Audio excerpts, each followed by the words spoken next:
దేవునికి స్తోత్రం. ఈ రాత్రి ఈ చక్కని కూడికను ఏర్పాటు చేసి మనలందరినీ కూడా ఆహ్వానించి ఈ మంచి కూడికలో మనం పాల్గొనుటకు ఆహ్వానించినటువంటి సిహెచ్ రాములమ్మ గారి కుటుంబానికి, కుటుంబ సభ్యులకు, ముందుగా వేదిక మీద ఉన్నటువంటి గౌరవ దైవ సేవకులకు, ఇంతవరకు చక్కని వర్తమానం అందించినటువంటి దైవ సేవకులు ప్రభు కిరణ్ గారికి, చేరి వచ్చినటువంటి ఆత్మీయుల మీ అందరికీ కూడా యేసుక్రీస్తు ప్రభువారి అతి శ్రేష్టమైన నామంలో నా హృదయపూర్వక వందనములు పేరు పేరున ప్రతి ఒక్కరికి తెలియజేయించినాను. ప్రియులారా, కృతజ్ఞత కూడిక చాలా అవసరమైనటువంటి సందర్భంలో మనం ఉన్నాం. ఈ సందర్భాన్ని పురస్కరించుకొని దేవుడు మనకు చక్కని మాటలు అనుగ్రహించులాగున ఒక చిన్న వాక్య భాగాన్ని చదువుకొని దేవుని సహాయాన్ని తీసుకొని మనం ముందుకు వెళ్దాం. కొరింథీయులకు రాసిన 2వ పత్రిక 4వ అధ్యాయము.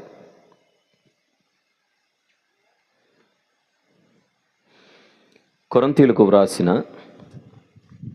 2వ పత్రిక 4వ అధ్యాయము, అందులోని 13వ వచనమును ఒకసారి చూద్దాం. కృప ఎక్కువ మంది ద్వారా ప్రబలి దేవుని మహిమ నిమిత్తము కృతజ్ఞతాస్తుతులు విస్తరింపజేయులాగున సమస్తమైనవి మీ కొరకై ఉన్నవి. చిన్న ప్రార్థన చేసుకుందాం. ఘనమైనటువంటి మా ప్రియ పరలోకపు తండ్రి, జీవం గల నాయన, గొప్ప దేవ,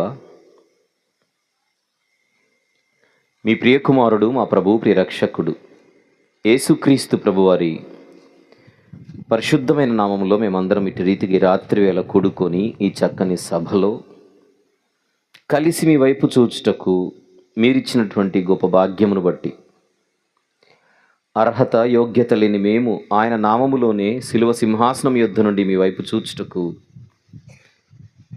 మీరిచ్చినటువంటి ఈ అనుగ్రహమును బట్టి, అనుమతిని బట్టి, అనుకూలతను బట్టి స్తుతులు చెల్లిస్తూ ఉన్నాం.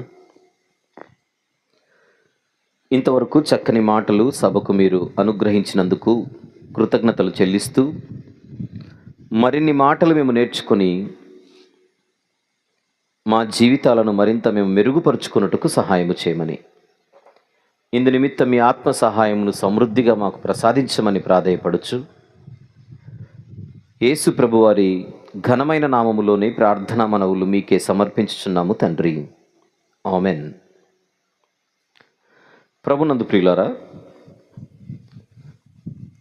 కృతజ్ఞత అనేది మనిషికి ఉండవలసినటువంటి ప్రాథమిక లక్షణం. కృతజ్ఞత లేకపోతే అది మానవ లక్షణానికి విరుద్ధమైనదిగా మనం భావించక తప్పదు. ఒక గ్లాసుడు మంచినీళ్ళు ఇస్తేనే ఎవరైనా తీసుకునేటప్పుడు ఒక్కసారి, తిరిగి ఇచ్చేటప్పుడు ఒక్కసారి మనము వారికి థ్యాంక్స్ అని చెబుతాం. అది సంస్కారం అంటారు. సహాయము చేసిన వారికి, సహాయము పొందిన వారు కృతజ్ఞతలు చెప్పడం అనేది కనీస జ్ఞానం అవుతుంది, కనీస సంస్కారం అవుతుంది. అది లేని వారిని సమాజం అంటుంది సంస్కారహీనులు అని. అది లేని వారిని సమాజం అంటుంది ఈ మనిషికి మంచి మర్యాదలు లేవని.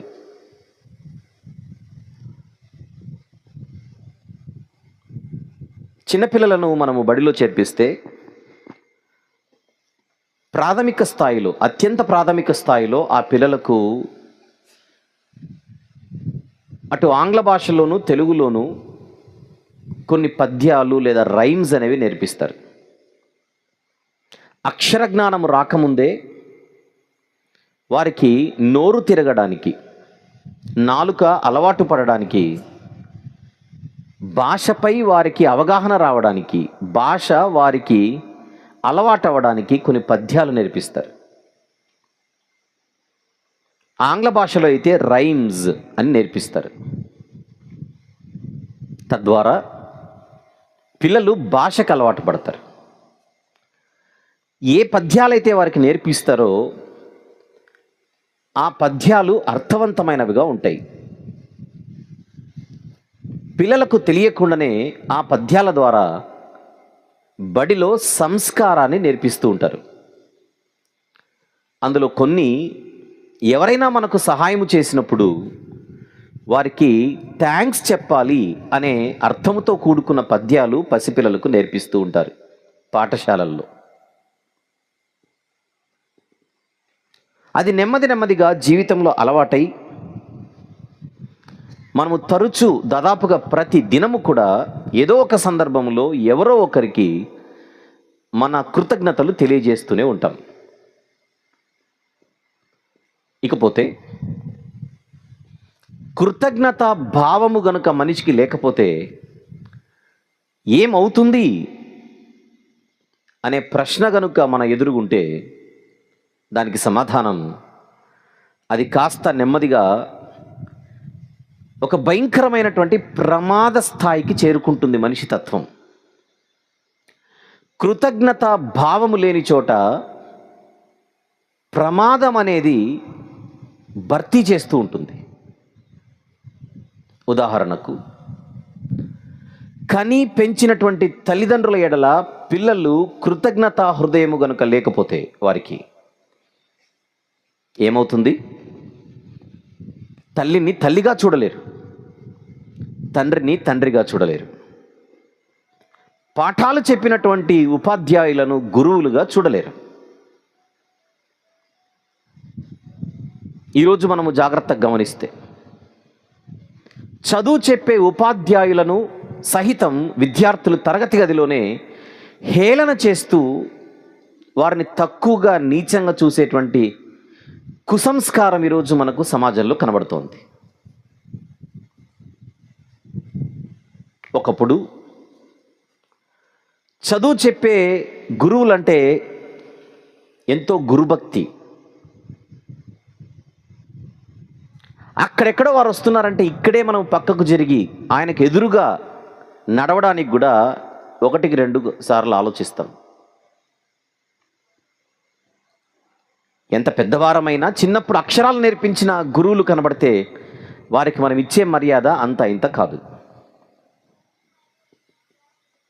కానీ ఆధునికత అనేటువంటి పేరుతో, ఆంగ్ల భాషలో మోడర్నిజం అని అంటాం, ఆధునికత అనేటువంటి పేరుతో ఈరోజు సంస్కారానికి, ప్రత్యేకించి ఈ పుట్టుకొస్తున్నటువంటి తరాలు దూరం అవుతున్నాయి అని మనము సులభంగా గ్రహించవచ్చు, గమనించవచ్చు. దానికి వారు పెట్టిన పేరు ఆధునికత. ఈ రోజుల్లో కూడా ఇంకా ఇవి పాటించాలా అనేటువంటి ఒక తప్పుడు అభిప్రాయాన్ని కలిగి ఉన్నటువంటి తరములో మనందరం బ్రతుకుతున్నాం. కానీ 2000 సంవత్సరాల క్రితమే మన చేతిలో ఉన్న పరిశుద్ధ గ్రంథంలో తిమోతి గారికి వ్రాయబడినటువంటి 2వ పత్రికలో 3వ అధ్యాయంలో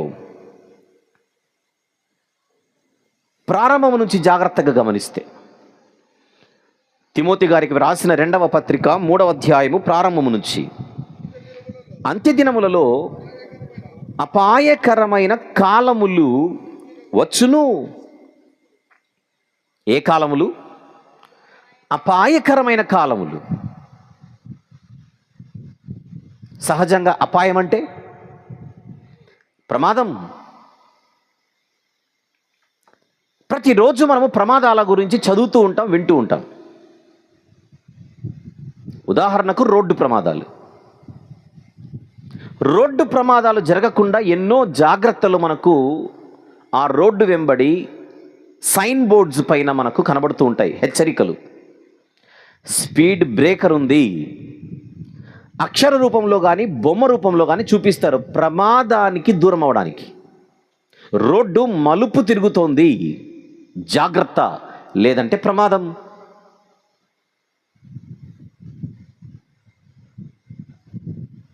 రైలు వచ్చేటప్పుడు ఆ గేట్ వేస్తారు, దేనికి? ప్రమాదాన్ని దూరం చేయడానికి. ట్రాఫిక్ కూడలిలో ట్రాఫిక్ లైట్లు ఎందుకు ఉంచారు? ప్రమాదాలు జరగకుండా. అలా మనం ఆలోచిస్తే ప్రతిరోజు ఎన్నో రకాల ప్రమాదాల గురించి మనకు అవగాహన కల్పిస్తున్నారు. దొంగలున్నారు, జాగ్రత్త, జాగ్రత్త లేకపోతే ప్రమాదమని. తుఫాన్ వస్తుంది, జాగ్రత్త, ఇది వాతావరణ కేంద్ర హెచ్చరిక.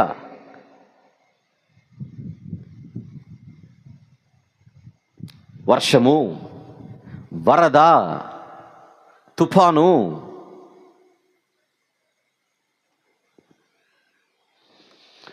గాలి ప్రమాదం, నీళ్ల ప్రమాదం, రోడ్డు ప్రమాదం, రైలు ప్రమాదం, విమాన ప్రమాదం, దొంగలున్నారు ప్రమాదం, రోడ్డు మలుపు తిరుగుతోంది ప్రమాదం, అగ్ని ప్రమాదం. ఎన్ని ప్రమాదాల గురించి ప్రతినిత్యం మనం వింటూ ఉన్నాం, ఎన్ని ప్రమాదాల గురించి ప్రతినిత్యం మనం చదువుతున్నాం. మరి ఈ పత్రికలో 3వ అధ్యాయంలోని 1వ వచనంలో ప్రమాదకరమైన కాలములు వచ్చును అంటున్నాడు ఆయన. అపాయకరమైన కాలములు. ఏమిటి ప్రమాదం? ఎక్కడి నుంచి ప్రమాదం? వాహనాల నుండా, వస్తువుల నుండా, వస్త్రాల నుండా? చూద్దాం కింద. ఎలాగనగా, ఆ ప్రమాదాలు ఎలాగంటే, మనుషులు, ప్రమాదం ఎక్కడి నుంచి ఉంది? మనుషుల దగ్గర నుండి. మనకేమో వాహన ప్రమాదాల గురించి అవగాహన ఉంది. సిలిండర్ ఆఫ్ చేయకపోతే ప్రమాదం. సిలిండర్ అంటే ఒక వస్తువు. వస్తువులను గూర్చిన ప్రమాదాల అవగాహన కలిగిన మనం, వాహనాలకు సంబంధించిన ప్రమాదాలను గూర్చిన అవగాహన కలిగిన మనం, మనందరి చేతుల్లో ఉన్న పరిశుద్ధ గ్రంథములో కనబడుతున్న ఈ హెచ్చరికను పట్టించుకోకపోతే అసలైన ప్రమాదాన్ని తెలుసుకోకుండానే మనం బతికేస్తాం. ఎలాగనగా, మనుషులు స్వార్థప్రియులు. అది ప్రమాదం. మనుషులలో ఏముంది? స్వార్థం. అది ప్రమాదం. నెక్స్ట్, ధనాపేక్ష. అది ప్రమాదం. బింకములాడువారు, నేను గొప్పోణ్ణి, నేను గొప్పోణ్ణి, నేను గొప్పోణ్ణి, నేను గొప్పోణ్ణి అనే భావనతో బ్రతకడం ప్రమాదం. అహంకారం ఒక ప్రమాదం. దూషణ అన్నది ఒక ప్రమాదం. తల్లిదండ్రులకు అవిధేయత చూపడం అది ఒక ప్రమాదం అని చెబుతూ, తర్వాత మాట, కృతజ్ఞత లేకుండా జీవించడం అది ఏమంటోంది బైబిల్? ప్రమాదం.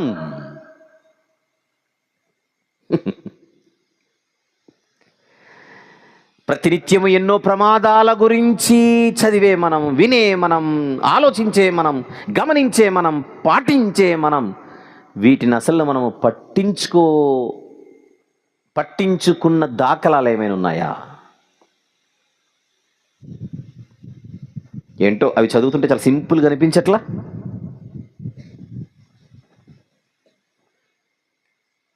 ఇంకా చాలా ఉంది లిస్ట్, కిందికి వెళ్ళిపోతే. అక్కడ ఆగుదాం. కృతజ్ఞత లేకపోవడం అన్నది భయంకరమైన ప్రమాదం అంటోంది బైబిల్.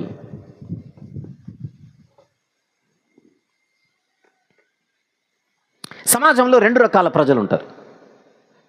దేవునికి దగ్గరగా ఉండే ప్రజలు, దేవునికి దూరంగా ఉండే ప్రజలు.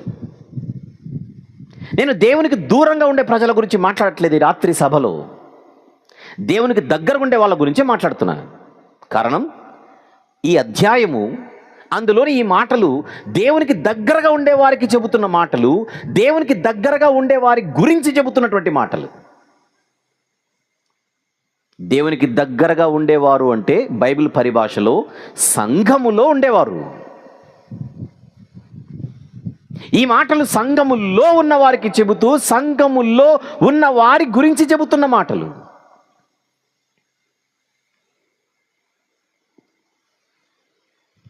సంఘము వెలుపుటంటే వారికి సరైన అవగాహన ఉండదు గనుక సరే అని అనుకోవచ్చు.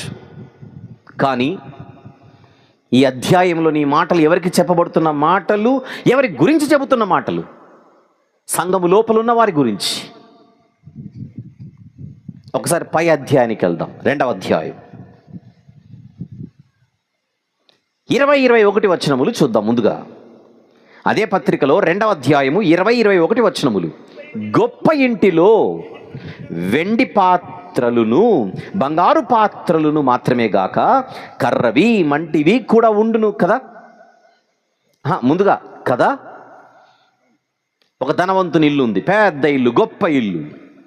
ఆ గొప్ప ఇంటిలో వెండి పాత్రలు ఉంటాయి, బంగారు పాత్రలు ఉంటాయి. వాటితో పాటు కర్రతో చేయబడిన, చెక్కతో చేయబడిన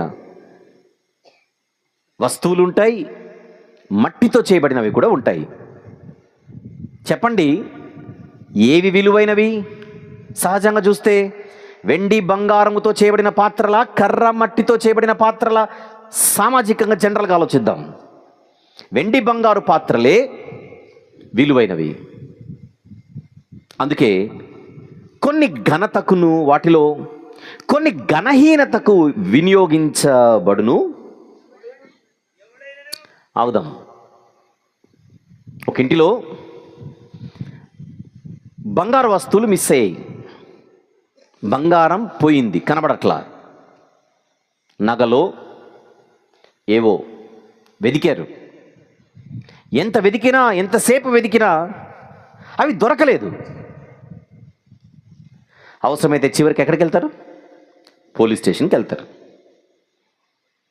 పోలీసులు కూడా ఆ కేసును తీసుకుంటారు, ఆ కంప్లైంట్, ఆ ఫిర్యాదును తీసుకుంటారు. ఎందుకు? పోయింది బంగారం కనుక. విచారిస్తారు. పోయిన వస్తువులను వెతికి పట్టుకునేటువంటి ప్రయత్నం పోలీసులు చేస్తారు. పోతే అదే ఇంటిలో బంగారం కాకుండా కుర్చీ విరిగిపోయింది. వెళ్తారా పోలీస్ స్టేషన్కి? ఎవరు విరగ్గొట్టారని విచారించమని. కర్రతో చేయబడిన కుర్చీ పోయిందో, విరిగిపోయిందో, ఇది పోలీస్ స్టేషన్ వరకు వెళ్ళే సంఘటన, విషయమా? మట్టితో చేయబడిన కుండ పగిలిపోయింది, ఎవరు పగలు కొట్టారంటే ఎవరు చెప్పట్లా. వెళ్దామా పోలీస్ స్టేషన్కి? పోనీ వెళ్ళామే అనుకోండి, ఏమంటారు పోలీసులు? ఏ ఊరు మంది అంటారు ఫస్ట్. ఏ ఊరు ఏమంది, ఏ రూట్లో వచ్చావు, అదే రూట్లో వెళ్ళి అంటారు మళ్ళీ. కారణం, ఘనమైనవిగా కొన్ని ఎంచబడుతున్నాయి ఒక ఇంటిలో, ఘనహీనమైనవిగా కొన్ని ఎంచబడుతున్నాయి. పౌలు గారు రాస్తున్నారు ఈ పత్రిక. ఆయన చెప్పాలనుకుంటుంది ఒక ఇల్లు గురించి కాదు, ఆయన చెప్పాలనుకుంటుంది పాత్రల గురించి కాదు. ఆయన మాట్లాడుతుంది దేవుని సంఘము గురించి.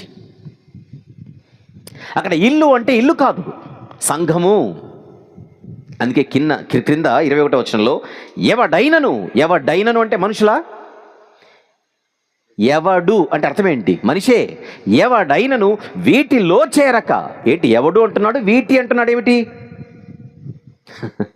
ఆ పైనున్న వెండి పాత్రలు, పైనున్న బంగారు పాత్రలు, పైనున్న కర్ర మట్టితో చేయబడిన పాత్రలు అసలు పాత్రలే కాదు, అవి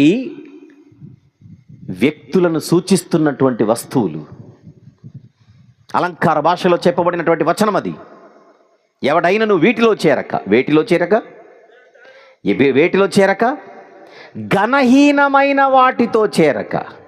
అంటే ఇప్పుడు సంఘములో కూడా 2 రకాల ప్రజలుంటారు. దేవుని దృష్టిలో ఘనులు, దేవుని దృష్టిలో ఘనహీనులు. దేవుడు ఘనులుగా ఎంచేవారు, దేవుడు ఘనహీనులుగా ఎంచేవారు. ఇంతకు మనకు సందేశం ఏమిటి ఇక్కడ?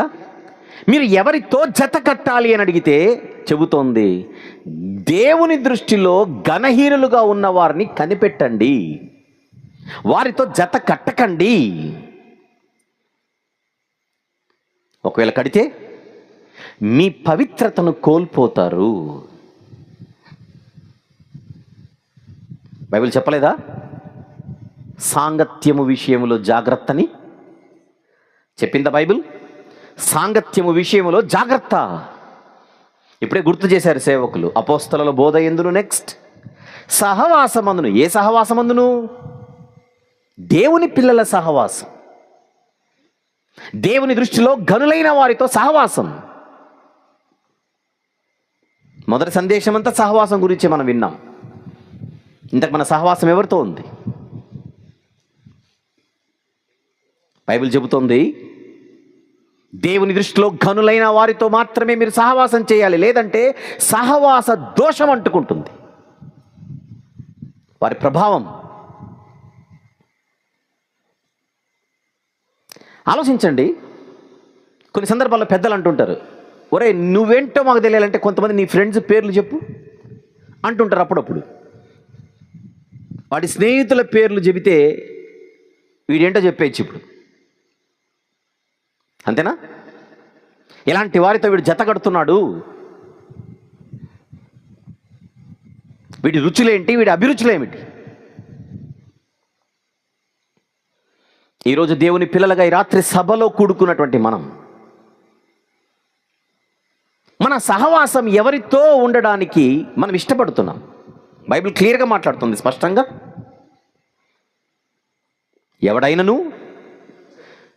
ఎవడైనను వీటిలో చేరక తనను తాను పవిత్రపరుచుకొనిన ఎడల అంటే అర్థం ఏమిటి? నువ్వు పవిత్రుడివిగా ఉండాలంటే దేవుని దృష్టిలో నీ సహవాసము కూడా చాలా కీలకమైన పాత్ర పోషిస్తుంది. నా ఇష్టం, నేను ఎవరితోనైనా జత కడతాను, ఎవరితో అయినా సహవాసం కలిగి ఉంటాను, అది నా ఇష్టం అని అంటే నష్టం నీకే అంటోంది బైబిల్.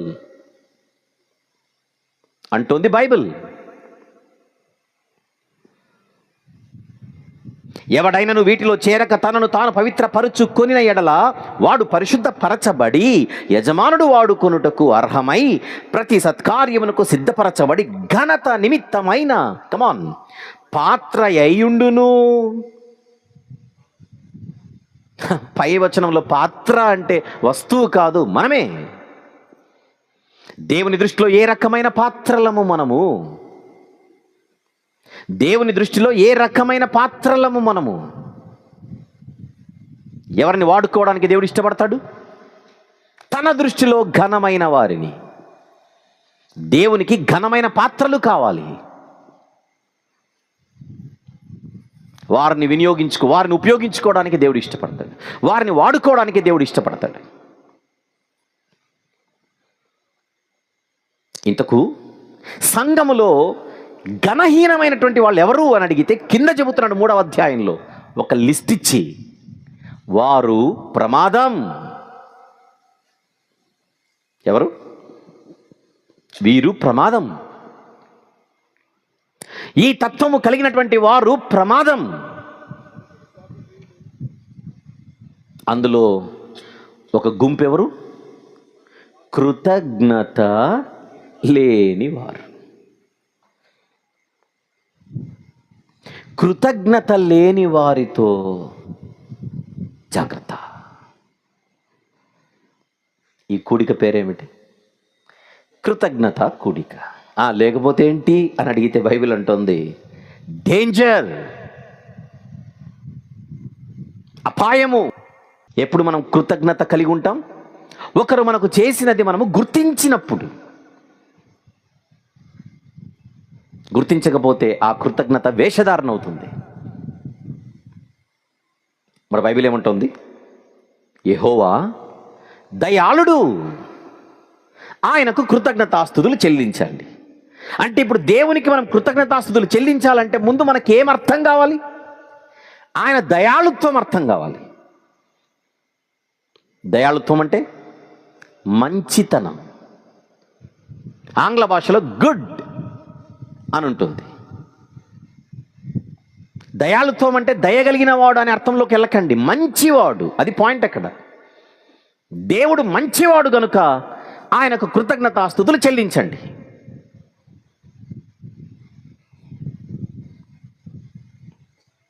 ఒకవేళ దేవుడు చెడ్డవాడైంటే అలా ఊహించుకోండి ఒకసారి. ఒకవేళ దేవుడు దుష్టుడైంటే, ఆట ఆడుకునేవాడు మనతో ఈరోజు, ఆట ఆడుకునేవాడు. అప్పుడప్పుడు కొంతమంది ఒక చిన్న సూది లాంటిది లేదా చిన్న అలా తీసుకొని ఆ పురుగులను అలా గుచ్చుతుంటారు. కొన్ని పురుగులను అలా గుచ్చుతుంటారు. టార్చర్ అంటారు దాన్ని. టార్చ్ కాదు, టార్చర్, హింసించడం. పురుగులను అలా అలా అలా పొడుస్తుంటారు అన్నమాట, టూత్ పిక్స్ లాంటివి తీసుకొని. వాళ్ళకది ఆట.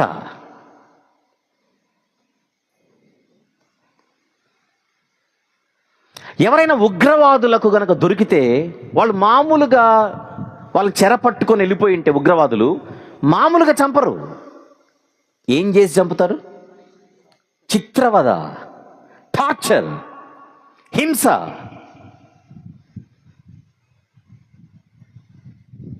దుష్టత్వం అంటే అది. ఆ ఉగ్రవాదులకు వీళ్ళేమీ చేసి ఉండరు, కానీ వాళ్ళకి అది సరదా, ఆట. పిల్లికి చెలగాటం, ఎలుకకు ప్రాణ సంకటం. బడిలో కూడా కొంతమంది బలమైన విద్యార్థులు ఉంటారు. ఆ బలమైన విద్యార్థులు బలహీనమైన వారిని ఏం చేస్తుంటారు? అప్పుడప్పుడు హింసిస్తుంటారు. కాలేజీల్లో అయితే ర్యాగింగ్ పేరట బలహీనమైన విద్యార్థులను బలవంతులైన వాళ్ళు ఏం చేస్తుంటారు? హింసిస్తూ ఉంటారు. వాడిని కొట్టడం, అలా వెళ్తుంటే నెత్తి మీద టప్పనేస్తారనమాట. అది వాళ్ళకు ఆట, సరదా, ఆనందం. ఎక్కడుంది వీరి ఆనందం? ఒకరిని హింసించడంలో ఉంది ఆనందం. ఉగ్రవాదుల ఆనందం ఎక్కడుంది? ఒకరిని హింసించడంలో. చెప్పండి, దుష్టుల ఆనందం ఎందులో ఉండును? హింసించడంలో ఉండును. ఇప్పుడు దేవుడు దుష్టుడైంటే, ఇప్పుడు చెప్పండి, ఒకవేళ సృష్టికర్త అయిన దేవుడు దుష్టుడైంటే, పుట్టించి మనలను, కలిగించి మనలను 24 గంటలు టార్చర్ చేసేవాడు. ఉత్తి పుణ్యాన, ఏమీ లేకుండా, ఏమనకుండా. ఏంటయ్యా ఇది అని అడిగితే, నా ఇష్టం, నోర్మోయ్ అంటాడంతే.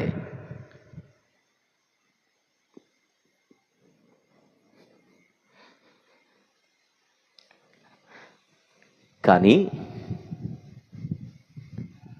దేవుడు కాడు దుష్టుడు, ఆయన దయాళుడు.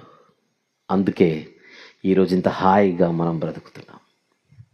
చల్లని గాలి, చక్కని సూర్యుడు, చక్కని చంద్రుడు, మంచి సృష్టి, మంచి నేల, మంచి ఋతువులు, మంచి వర్షం, మంచి ఆహారం. ఇవన్నీ ఎందును బట్టి మనకు దొరుకుతున్నాయి? ఆయన దయాళుడు గనుక. చెప్పండి, ఉండడానికి మంచి నేలనే ఉందా? మనకు ఉంది, మనం కట్టుకోవాలా, ఆయన ఇచ్చాడు. మంచి వెలుగు, మంచి వేడి. ఆహా! అందుకే పౌలు భక్తుడు అపోస్తలుల కార్యముల పుస్తకములో పౌలు గారు, బర్నబా గారు ఇరువురు కలిసి చెబుతున్న సందేశాన్ని ఒక్కసారి చూద్దాం. 14వ అధ్యాయం, అపోస్తలుల కార్యములు 14వ అధ్యాయం, అందులోని 17వ వచనము చూద్దామా. ఆయన ఆకాశము నుండి మీకు వర్షమును, ఫలవంతములైన ఋతువులను దయచేయుచు, ఆహారం అనుగ్రహించుచు, ఉల్లాసముతో మీ హృదయములను నింపుచు. ఏం చేస్తున్నాడు ఆయన? మేలు చేయుచున్నాడు. ఏమి చేయట్లేదు? కీడు చేయట్లా. అది ఆయన దయాళుత్వం. మేలు చేయుట చేత తనను గూర్చి సాక్ష్యము లేకుండా చేయలేదని బిగ్గరగా చెప్పిరి.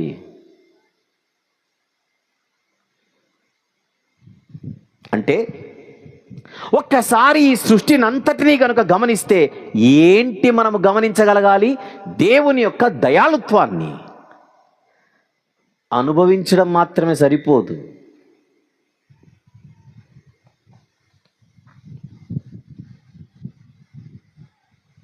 చక్కని సభ ఏర్పాటు చేశారు ఈరోజు రాత్రి. మంచి ఏర్పాట్లు. ఇక్కడ ఉన్నంతలో లైట్లు ఉన్నాయి, కుర్చీలు ఉన్నాయి కూర్చోడానికి. ఒక్క మాట, సభకు మనందరం వచ్చాం, కూర్చోడానికి కుర్చీలు లేకపోయింటే, కనీసం కిందైనా ఏం వేయకపోయింటే ఏమనేవాళ్ళం మనం? పిలిచారు, కనీసం కూర్చోడానికి కుర్చీ కూడా వేయలేదు అనం,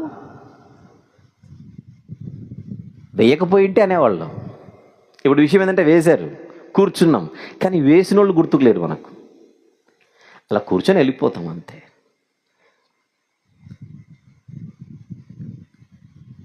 అదే తత్వం ఈరోజు దేవుని ఎడల మానవులకు కనబడుతోంది, మానవుల విషయంలో కనబడుతోంది, మానవులలో కనబడుతోంది.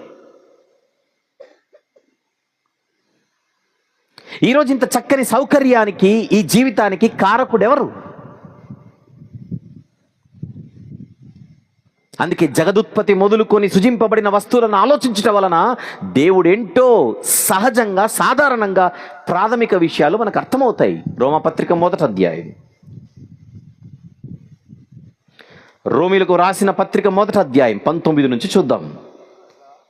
ఎందుకనగా దేవుని గూర్చి తెలియ శక్యమైనదేదో అది మనుషుల మధ్య విషదమై ఉన్నది, దేవుడు అది వారికి విషదపరిచెను. దేవుడే విషదపరిచాడు. ఆయన అదృశ్య లక్షణములు అనగా ఆయన నిత్యశక్తియు దేవత్వమును జగదుత్పత్తి మొదలుకొని సృష్టింపబడిన వస్తువులను ఆలోచించటం వలన తేట పడుచున్నవి గనుక వారు నిరుత్తరులై ఉన్నారు. అంటే రేపు పొద్దున దేవుని గురించి మాకేం తెలియదు అనడానికి లేదు.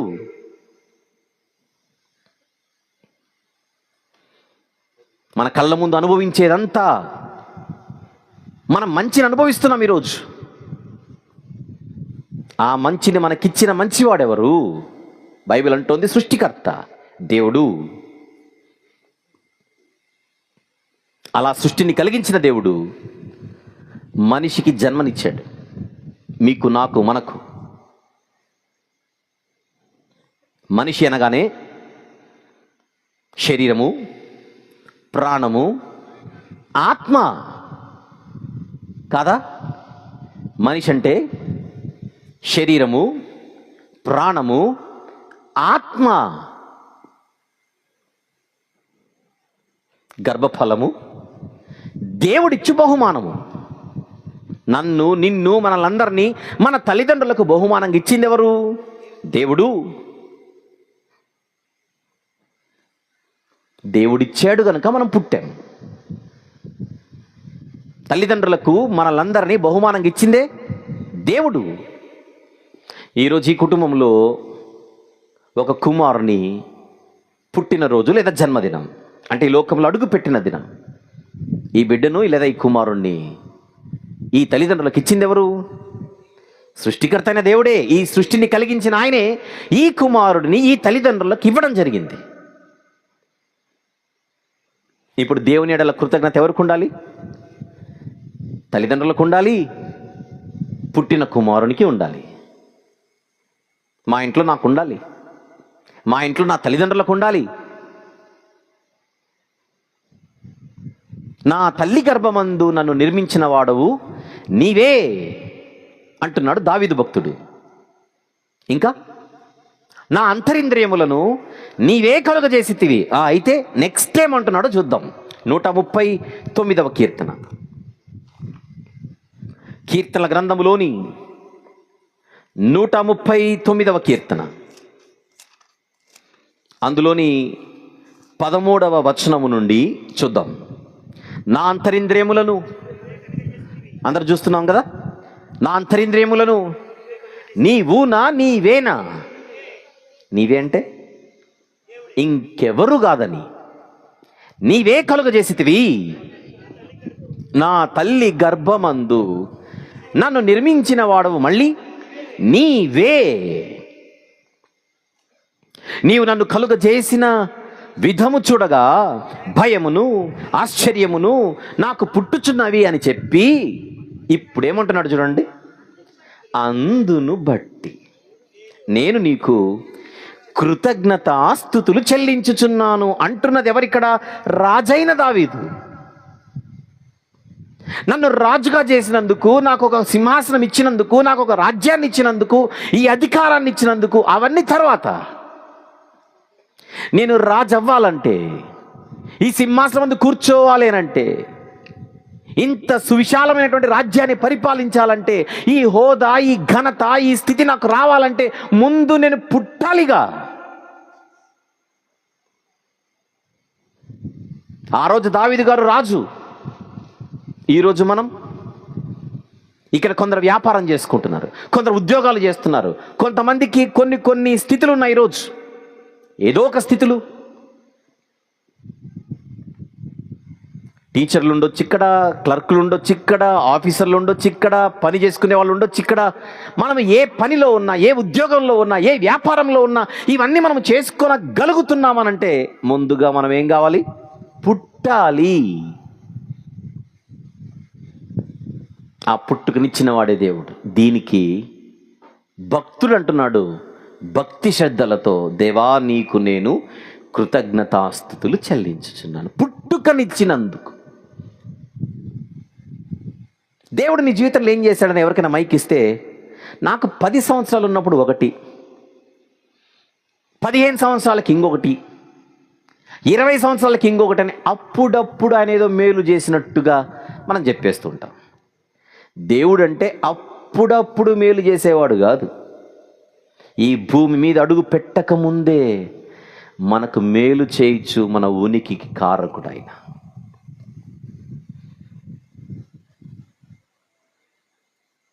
నా తల్లి గర్భమందు నన్ను నిర్మించిన వాడు నీవే. కాసేపు దీన్ని శరీరానికి అప్లై చేద్దాం. అంటే నాకు ఈ శరీరమునిచ్చినందుకు దేవా నీకు కృతజ్ఞతలు అంటున్నాడు పుట్టిన దావీదు గారు. నెక్స్ట్, కేవలం శరీరాన్ని మాత్రమే ఇచ్చిన వాడా సృష్టికర్త? ఇంకా ఏమిచ్చాడో చూద్దాం ఒక్కసారి. జకర్యా గ్రంథం 12వ అధ్యాయం 1వ వచనము చూద్దాం. జకర్యా గ్రంథము 12వ అధ్యాయము 1వ వచనం. ఇది దేవోక్తి. ఏమిటది? ఇశ్రాయేలీలను గూర్చి వచ్చిన యెహోవా వాక్కు. ఏమిటది? ఆకాశ మండలమును విశాలపరిచి భూమికి పునాది వేసి, నెక్స్ట్, మనుషుల అంతరంగములో జీవమును, నెక్స్ట్, ఆత్మను, జీవాత్మ, జీవమును, ఆత్మను సృజించుచున్నవాడెవరు? దేవుడు. శరీరము ఆయన చేస్తున్నదే, జీవము ఆయన ఇస్తున్నదే, ఆత్మ ఆయన సృజించుచున్నదే. మనిషి అంటే శరీరము, ప్రాణము అంటే జీవము, ఆత్మ. శరీరానికి కారకుడు ఆయన, జీవానికి కారకుడు ఆయన, ఆత్మకు కారకుడు ఆయన. నాకైనా మీకైనా, ఈరోజు ఈ కుటుంబంలో పుట్టిన కుమారునికైనా, అందరికీ ఆలోచించండి. శరీరాన్ని ఇచ్చినందుకే కాదు కృతజ్ఞతలు, జీవాన్ని ఇచ్చినందుకు కృతజ్ఞతలు, ఆత్మనిచ్చినందుకు కృతజ్ఞతలు. ప్రాణాత్మ శరీరములను ఇచ్చినవాడు దేవుడు.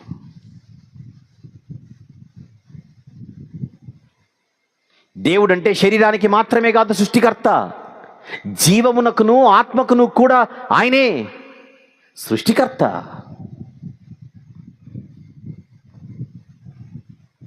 అపోస్తలుల కార్యములు 17వ అధ్యాయం. అపోస్తలుల కార్యములు 17వ అధ్యాయం 25వ వచనము చూద్దామా? 25. ఏ దేవుని గురించి అయితే మనం మాట్లాడుకుంటున్నాము ఈ రాత్రి, ఆయన అందరికీనా కొందరికీనా? అందరికీ జీవమును ఊపిరిని సమస్తమును దయచేయువాడు. అందరికీ జీవం ఇస్తున్నవాడు ఆయనే, అందరికీ ఊపిరిని ఇస్తున్నవాడు ఆయనే, అందరికీ సమస్తమును దయచేయుచున్నవాడు ఆయనే. గనుక తనకేదైనాను కొదువై ఉన్నట్టు మనుషుల చేతులతో సేవింపబడువాడు కాడు. అంటే పుట్టిన మనమేదో ఆయనకు చేస్తే ఆయనకేదో కొరతలు తీరుతాయి అనుకోకూడదు. ఆయన కొదువలేనివాడు. తన స్వేచ్ఛా సంకల్పములో మనలందరినీ కలిగించినవాడు. పుట్టిన మనము పనులు చేసుకోగలుగుతున్నామా? పుట్టిన మనము పనులు చేసుకునగలుగుతున్నామా? పనులు చేసుకునగలుగుతున్నామంటే ఏదో ఒక సామర్థ్యం మనకుందా? ఉంది. సంపాదించుకున్నట్టుకు మనకు సామర్థ్యం ఉంది. ఇంతకు ఆ సామర్థ్యాన్ని ఇచ్చుచున్నవాడెవరు? చూద్దాం. ద్వితీయోపదేశకాండము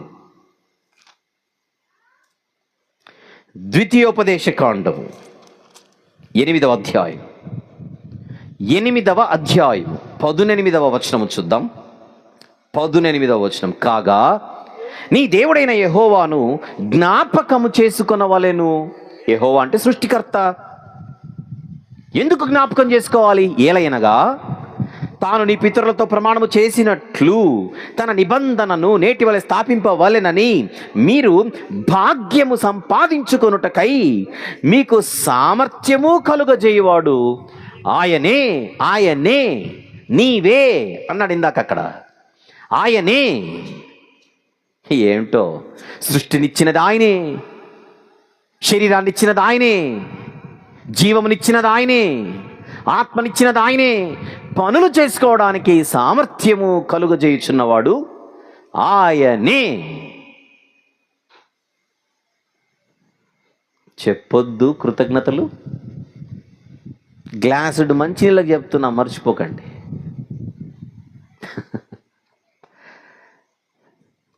28వ వచనం.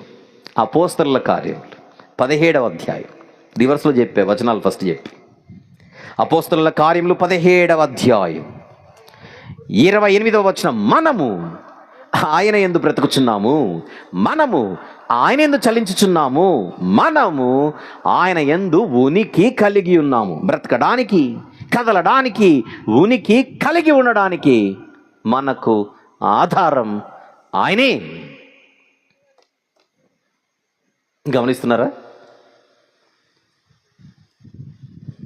అందుకే బైబిల్ సూటిగా ప్రశ్నిస్తోంది, అతిశయ కారణము ఎక్కడా? మనం అంటాం, నేను ఎవడి మోచేతి నీరు తాగట్లేదని. అది ఒక సైడే కరెక్ట్. ఇంకొక సైడ్ చెప్తున్నా, ఆయన మోచేతి నీరే తాగుతున్నాం. అంతేనా? అది కొంతవరకే, ఒక యాంగిల్లోనే, ఒక సైడే. నీళ్ళే కాదు, ఆయన మోచేతి ఆహారం, ఆయన మోచేతి నీళ్లు, ఆయన మోచేతి గాలి, ఆయన మోచేతి నేల, నింగి, వెలుగు, వేడి. ఇది నాకు దేవుడు ఇవ్వలేదు, నాకు నేనుగా సంపాదించుకున్నది ఒక్కటి చెప్పండి. తల వెంట్రుకలతో సహా, నెత్తి మీద ఉన్న వెంట్రుకలతో సహా ఆయన ఇచ్చిందే కాదా?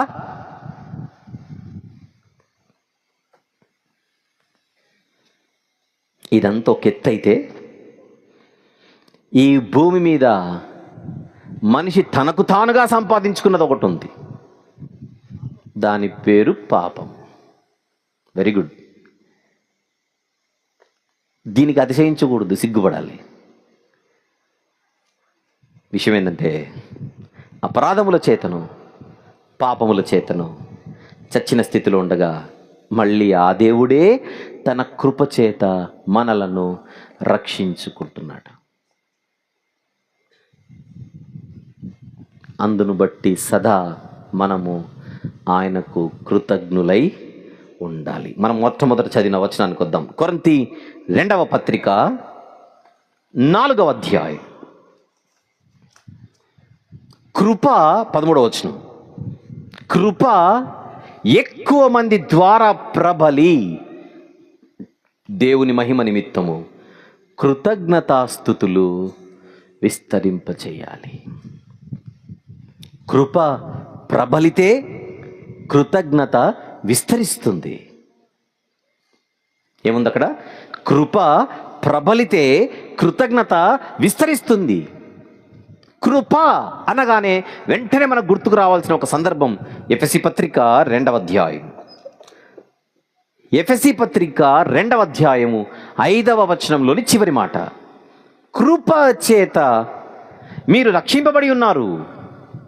8వ వచనం, మీరు విశ్వాసము ద్వారా కృప చేతనే రక్షింపబడి ఉన్నారు, ఇది మీ వలన కలిగినది కాదు, దేవుని వరమే.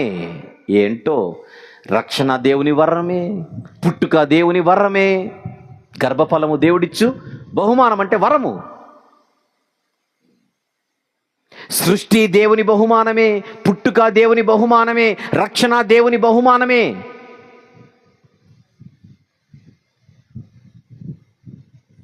అనుభవించుచున్నది మనము.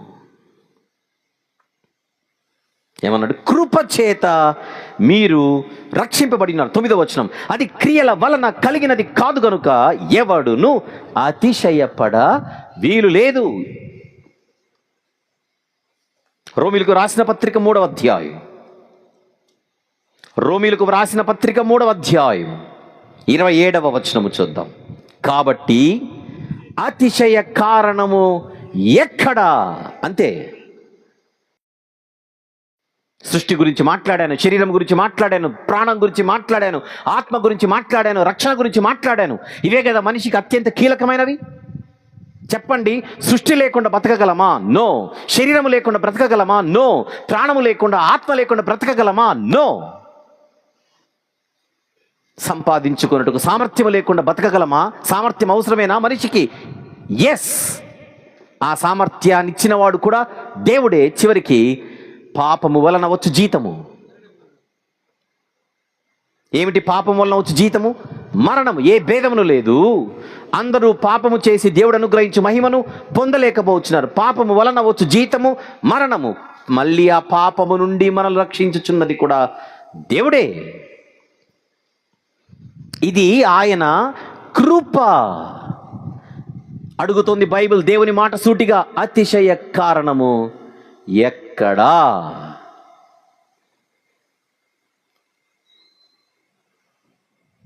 అంత్య దినములలో అపాయకరమైన కాలములు. ఏలయనగా లేదా ఎలాగనగా మనుషులలో భయంకరమైన లక్షణాలు.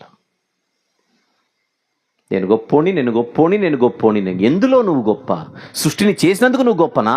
నీ శరీరం నువ్వు తెచ్చుకున్నందుకు గొప్పనా? నీ ప్రాణం నువ్వు తెచ్చుకొని సంపాదించుకున్నందుకు గొప్పనా? నీ ఆత్మ నువ్వే పుట్టించుకున్నందుకు గొప్పనా? రక్షణ నీకు నీవుగా సంపాదించుకున్నందుకు గొప్పనా? అతిశయ కారణము ఎక్కడా?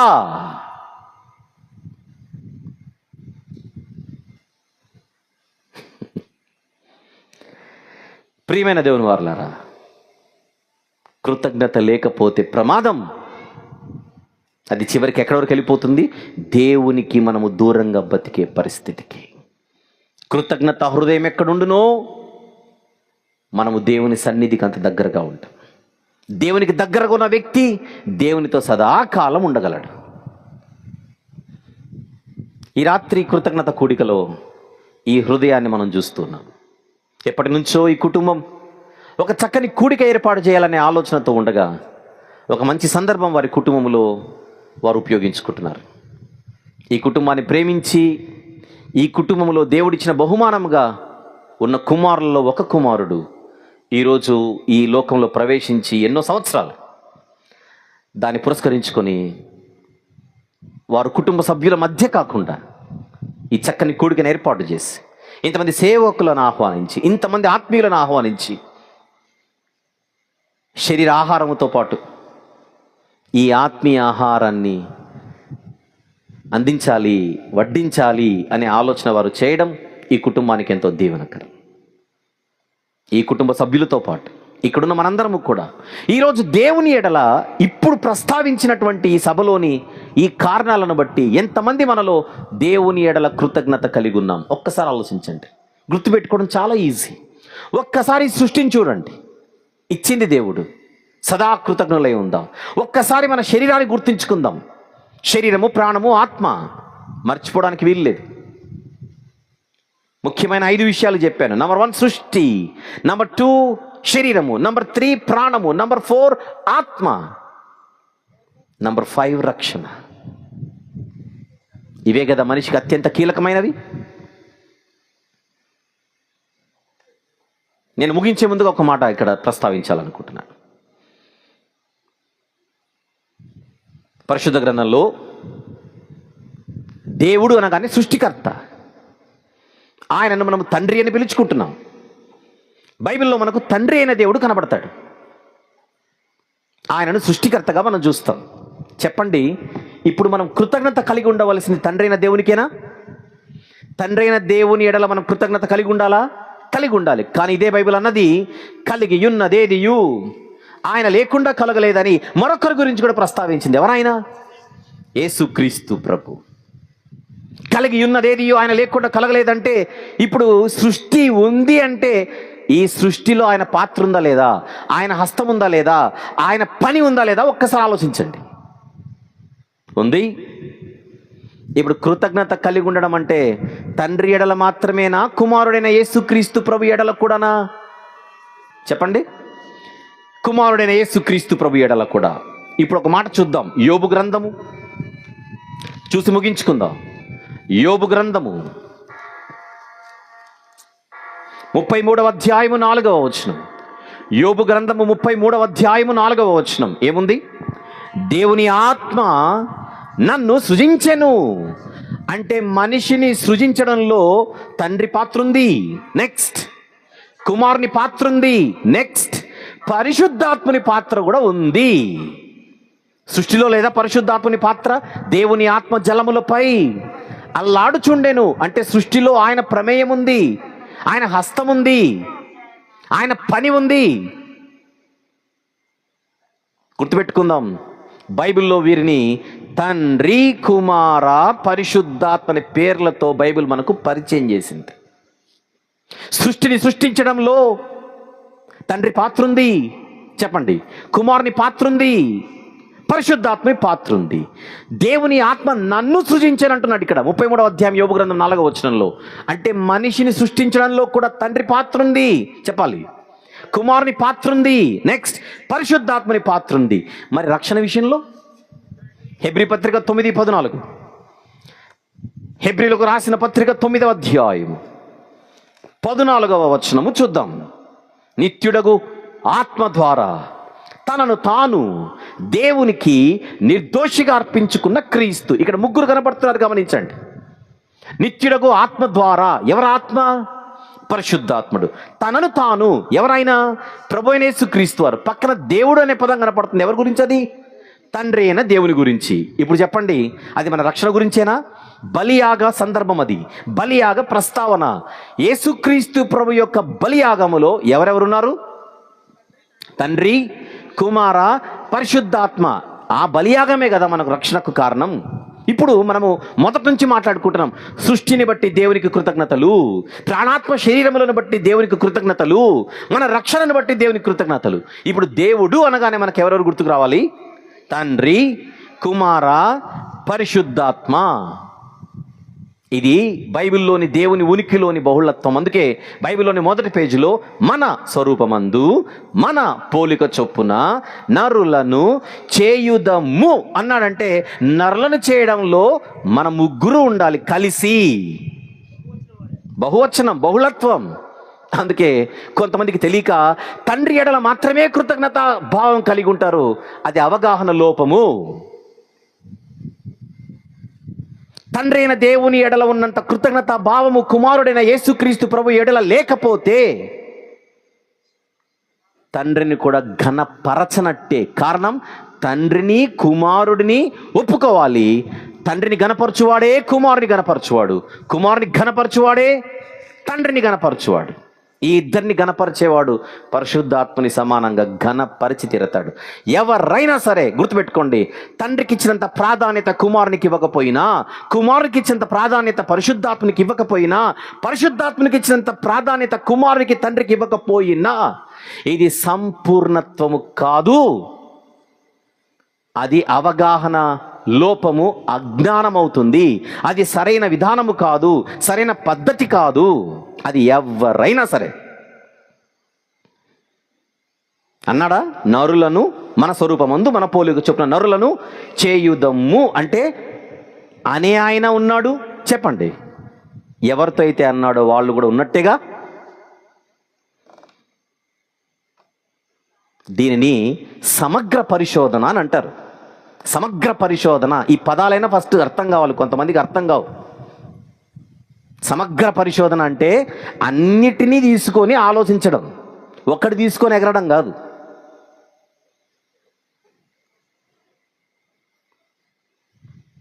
పది మంది గుడ్డివారు ఏనుగుని చూడడానికి వెళ్ళారు. గుడ్డివారు ఏనుగుని చూడడం అంటే మీకు తెలుసు కదా, ఎవడు ఏది పట్టుకుంటే అలా అర్థమైంది ఏనుగు. అది సమగ్ర దృశ్యం కాదది. ఎలాగూ సమాజంలో మనకు ఎలాగూ ఉన్నాయి ఏంటి వర్గాలు. ఒకడు పౌలువాడు, ఒకడు అపోల్లోవాడు, ఒకడు కేఫావాడు. అది అప్పుడు. ఇప్పుడు ఒకడు తండ్రివాడు, చెప్పండి, ఒకడు కుమారునివాడు, ఒకడు పరిశుద్ధాత్మనివాడు. మేము తండ్రి సంబంధికులం, ఇంకా మేము కుమారుని సంబంధికులం, ఇంకా మేము ఆత్మ సంబంధికులం. ఇంతకు ముగ్గురు సంబంధికులు ఎవరు ఇక్కడ? ఈ కృతజ్ఞత కూడికలో ముగింపు మాట అదే. కృతజ్ఞత కలిగి ఉండడం అంటే డివైడ్ చేసుకోవడం కాదు, ఎవరికి వాళ్ళు. ఆ ముగ్గురిని సమగ్రంగా చూసి, సమైక్యంగా చూసి, ఆ ఏకత్వాన్ని గమనించి, ఆ ఏకమై ఉన్న ఆ దైవం ఎడల, దేవుని ఎడల మనము కృతజ్ఞతలు కలిగి ఉండడం.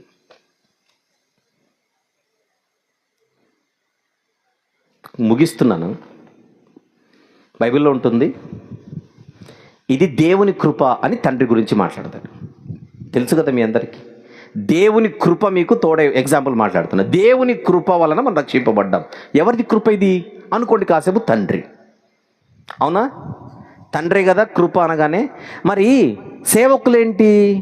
ముగింపు ప్రార్థన అయిన తర్వాత ఆశీర్వాదం, తండ్రి అయిన దేవుని ప్రేమయు, నెక్స్ట్ యేసుక్రీస్తు ప్రభు యొక్క కృపయు, పరిశుద్ధాత్మని సహవాసం. ఇప్పుడు నేను కూడా అంటున్నా, ప్రేమేమో మనము దేవుడిని కోరుకుందాం తండ్రిది, కృపేమో యేసుప్రభుది కోరుకుందాం, సహవాసమేమో పరిశుద్ధాత్మని కోరుకుందాం. ఏమంటారు ముక్కలు?